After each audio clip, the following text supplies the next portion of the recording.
ulujeedkii igu kaliftay inaan warshiiq aado السلام عليكم ورحمة الله وبركاته. معلومة أحسن كسر دوالة جنال كي الله في الحمر مجيء وعبد الحكيم نور. وخال كان ما أنت وحن أقول تلا قالي إن أنا أقول هذا مجال هذا ورشيخ وحن آدي مجال هذا ورشيخ سفر ديرو عن سوق اللي وحير وحن الداهية باور هل باور نجاها لاوي وأنا السجينة وحن كسر بحني إلا دنير الجاري صدن أو قبل يبيل السوق جيران. warshiiq waxay muqdisho u jirtaa ilaa 65 kilomitir qiyaastii oo magaalo xeebeed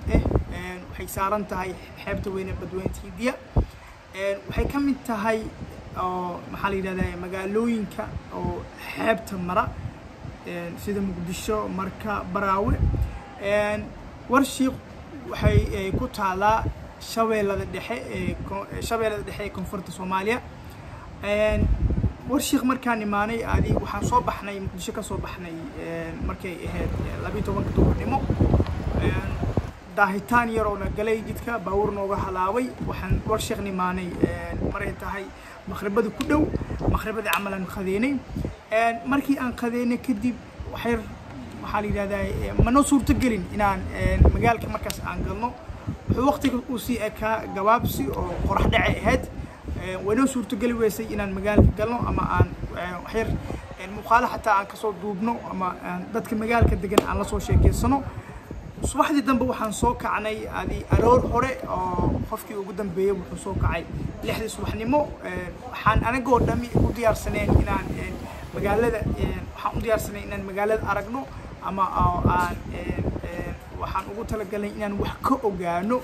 مقالة أنا أصاب بحني ذلك وقتها إلى عكتبة warshiiq haddii la dhaho taariikh ahaan waxay gudaha la galaysaa ilaa 1800 oo wax dhow ma ahan marka haddii maanta la dhaho warshiiqa hal video lagu soo koobi karaa ama taariikhda warshiiq ku saabsan wax suurtagal noqonayo ma ahan ama wax hal muuqaal lagu soo koobi karo aniga maanta markay ugu horeysa aan warshiiq imaaday ahayd markii aan maqlo warshiiq waxa adigu kugu soo dhacaayo ama anigu soo dhacayo waxay tahay inay magaalada ku taagan tahay ama dhaqaalaheedu kaliya uu yahay xeebta ama inay malaay bas kaliya ay ku kooban yihiin laakiin maanta waxaan soo ogaaday in magaaladu ay leedahay dakhliyo badan ay leedahay sida hadda kalluumaysiga oo aan ognahay waxay kaloo leedahay xoolaha waxay kaloo magaaladu ay leedahay beero oo baadiye leedahay manoo suurto gelin inaan baadiyahaas tagno ama aan muuqaal aan ka soo duubano degdegtana haysata aawadeed laakiin ani marka ugu horeysa imaadey ahayd waxaan ku tala jiraa inaan marar kale imaado adinkan aan hore idin soo wado waxaan kugu tala galay videogan dadkii ay u suurto gali weysay inay warshiiq soo buuqdaan ama aan wadanka joogin ama wadankaba ka maqan qaar wadankii jooga ay u suurto gali weysay aniga markayga hore ma ii suurto gelin maanta ii suurto gal noqotay warshiiq inta karaankayga aan video ka soo duubi karo oo muuqaal qurux badan idin cajabinayo waan ka soo duubay marka adinkana waxaan idinka codsanayaa inaad igu caabisaan subscribe-ta like-ta commentiga xataa wixii su'aalaad qabtaan ama wixii u baahan in leedinka dhaliil bixiyo waad igula soo wadaagi kartaan waa mahadsantiin waxaan rabaa hal mid inaan idinku daro ulujeedkii igu kaliftay inaan warshiiq aado ama warshiiq aan imaado waxay ahayd horta hore wadanka anaga wada iska leh wadanka mana laga lahan dadkii wadanka turjumayay aniga adiga iyo dhamaanteen waaye waxaan laga rabaa inaan turjumno inaan u istaagno inaan u hadalno wadanka guud ahaan bilicda taariikhda goobaha dalxiiska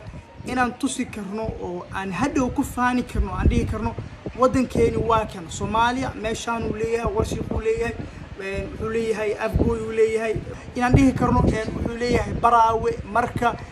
hiiraan jowhar wabiga shabeelle wabiga jubba inaan ka hadli karno ani keligay ma wada tagi karo meelahaas oo dhami oo muuqaal ma ka soo wada duubi karo si aan u wada tusno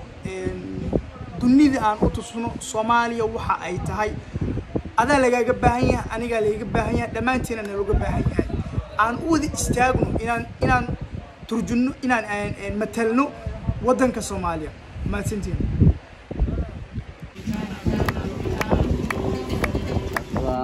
soo barbariyo isagoo beenahayde isoo waday waalashe